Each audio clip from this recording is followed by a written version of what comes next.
So we were all waiting for it. The announcement is finally here. We now know what this upcoming Xbox business event actually is and when it's taking place. Plus, there is another brand new report which tells us that apparently yet another exclusive of Xbox is on its way to the PS5, and this game has not been part of the reports to date. So in today's video, I'll tell you absolutely everything you need to know about this latest batch of news and rumors, and if you enjoyed and find it helpful, please like, subscribe if you're new, with notifications if that's possible. But let's get into the news, starting off with that announcement. So on Twitter today, Xbox tweeted out the following. Quote, "Please join us for a special edition of the official Xbox podcast.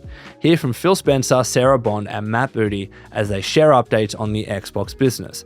And they also included this image which says official Xbox podcast, February 15, 2024 at 12 p.m. PT, 3 p.m. ET, and 8 p.m. GMT. Now, if you're in Australia, this is actually the 16th of February at 7 a.m. in the morning, Sydney time. So a little bit earlier for us, but I will of course be there to watch it. And if you want to watch it, you can do so on the Xbox YouTube channel and also listen to it on Spotify and anywhere else you get your podcasts, right? So obviously this is big news. It was big enough news that I could have made a video just on this topic.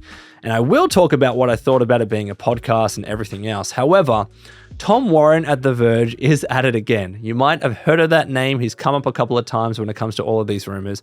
Again, he's come out with a new report that suggests another exclusive at Xbox is going to be coming to the PS5. So that report is in the description below. But of course, with anything like this, as I've always said, grain of salt, this is not official, it's not confirmed. Even if it is real, we don't know if plans have changed. There could be a million things going on with this, right? Let's just take it at face value and speculate accordingly.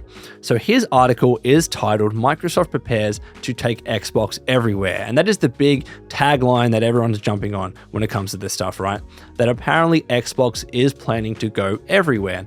So in the article, he says the following. Quote, "Microsoft's Xbox business needs to get bigger.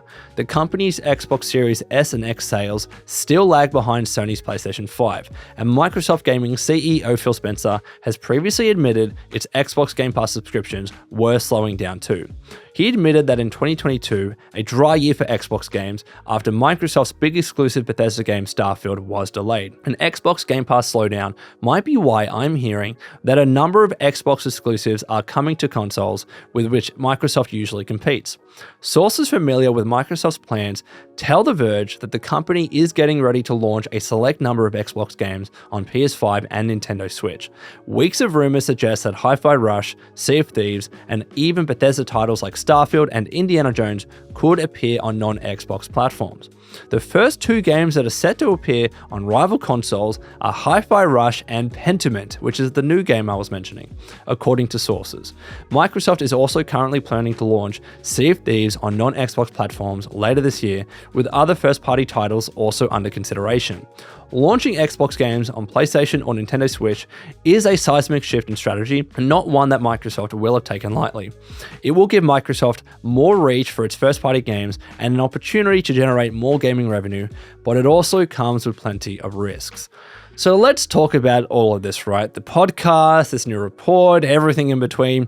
I want to, of course, start with the podcast because that is the big thing. That is what we were all waiting on. That is the business event that Phil Spencer alluded to in his previous tweet. And hopefully, this is the thing which provides us absolute clarity on Xbox's future. This is the thing which puts all those rumors and leaks to rest and just tells us what exclusives are actually going to go to the PS5 and Nintendo Switch. Are you going to stop making consoles after this generation? Etc, etc. This should be the thing that clarifies absolutely everything if they approach it correctly, right?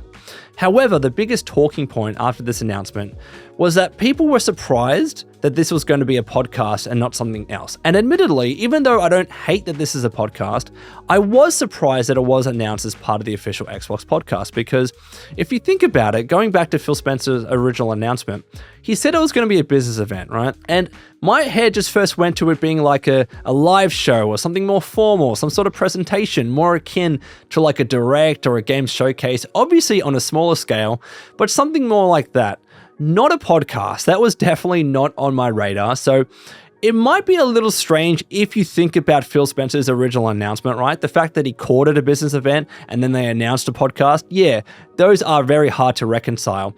But I just think at the time that Phil didn't really know what they actually wanted this thing to be. If you believe the rumors, this event was meant to take place later this month, and they've had to expedite it because of all these leaks and rumors going around, and everyone's going to crisis mode, right?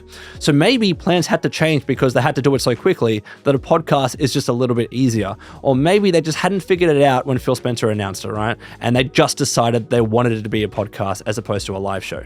It could have been a ton of other things, but let's talk about it being a podcast. I know some people are a little bit negative about that. Personally, I don't think it's a bad idea. Kotaku, for instance, did say the following today, quote, "A podcast does not instill that kind of confidence in this being good news." And even though I was surprised about this being a podcast, as I mentioned, I fundamentally disagree with this. I don't get why people think a podcast necessarily makes it a bad thing, right? If anything, a podcast is a more casual, laid back, and informal scenario.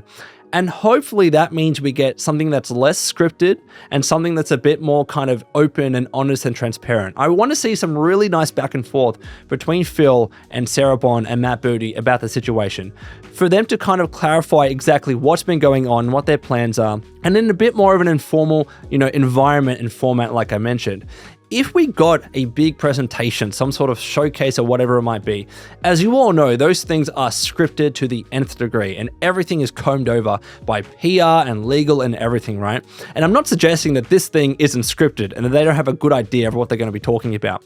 But in a podcast scenario, unless they're literally reading off of prompters, there's going to be a little bit more ad lib in my opinion, a bit more back and forth, a bit more of an informal discussion about everything. So hopefully because of that, they are a little bit more honest and open about it. But there still might be some big changes announced. They're still setting this thing up as like a special edition of the podcast. So clearly something is going to happen. I just don't believe it's going to be such a seismic shift like people are predicting, right? I don't believe they're going to say they're going to be not making any more consoles in the future, or that they're literally going completely third party. I don't think it's that extreme. And if it was going to be a formal presentation, I would have believed that a little bit more. And we also know, in the past couple of days, we saw this new report that apparently internally they had a town hall at Xbox where Phil Spencer kind of calmed down all his staff members and said, hey, we're not getting out of the console or the hardware space, right? That report is in the description below. Again, it's another report. I know it's not official, but at the very least, it doesn't seem like they're getting out of the console space. Even in the FTC leaks that we saw over the past year, they had an Xbox plan. They were planning and figuring out what they wanted to do with their mid-generation refresh of the console, right? And there's another rumor going around that apparently the Microsoft service team is the one heading up the new console or the new Xbox. Again, whether that's the next generation or mid-generation refresh, they clearly still hopefully have plans to do consoles. And I think that's exactly what they're going to say at this business event, right? So I don't think that's actually happening. But what I do believe is that, yeah, some traditional exclusives of Xbox are going to be going to the PS5. I think that is definitely clear at this stage. It might not be Starfield, it might not be Gears of War and Halo and some of their big AAA exclusives, but some of these other titles I think are absolutely on the table for sure. So for instance, let's go back to Microsoft CEO Satya Nadella, where he said the following recently, quote, "We love gaming. In fact, Flight Simulator was created before even Windows, but we were number 3, number 4, and now with Activision, I think we have a chance of being a good publisher, quite frankly, on Sony and Nintendo and PCs and Xbox. We're excited about that acquisition closing, and I'm glad we've got it through." Guys, this is literally the CEO of Microsoft, above Phil, above Sarah, above Matt, right? Saying that we can be a good publisher everywhere, name dropping PlayStation. If he wants it to happen, Phil Spencer is going to have to make it happen, right? And clearly, they've put so many billions of dollars into Xbox with the acquisitions of Activision Blizzard and ZeniMax, right? Satya Nadella is going to want results. He's going to want some sort of return on investment. So if he's saying that publicly, it's going to absolutely happen. Again, it might not be some of the bigger titles, but some games for sure, I think at this stage are going to be no longer exclusive just to Xbox and just to PC, right? Now, I do want to mention this. Someone mentioned it on my last video. Apparently, Xbox Era is absolutely standing by its report that Starfield is heading to the PS5. In fact, they uploaded a brand new article today reiterating that. They are not backing down when it comes to that report. And that's even with Nate the Hate, who first corroborated this Xbox Era report, backing down from his corroboration. So How do you take this? Personally, I'm still leaning against Starfield going to the PS5. I don't know how many sources Xbox Era actually has, which told them that Starfield's absolutely going to the PS5. I think Starfield was discussed. I think all games are being discussed. If you're having a general discussion at Xbox in terms of what exclusives should be going to competitive platforms, every title needs to be discussed at some stage, even if it's just to bring them up and say no. If it's Starfield, you have to talk about it to say no, it's not going to go to other platforms. If it's Halo or Gears of War, you have to bring it up in discussions to say no. Every title's probably been discussed at some stage. They probably went down the list and said yes to Hi-Fi Rush, yes to Pentiment, no to this, no to that, right? So if those discussions happen, I could see some employees then taking that news and going to the Xbox Eras of the world or whatever and saying, wow, Starfield's really being discussed. That doesn't mean it's decided, it just means it was discussed. So let's see what happens with that. Personally, I'm going against it. And if it turns out to not be real, then I don't know how we treat Xbox Era's reports moving forward into the future. I'm not saying that they're lying, but if it completely backflips, then I think a lot of people are going to treat their reports in the future with a little bit more of hesitation, right? And that's completely understandable. So, after all of this though, I am going to say the following, and I think we need to have an open and honest discussion about this, right? Even if you're an Xbox fanboy or a PlayStation fanboy or you're neutral or whatever it is.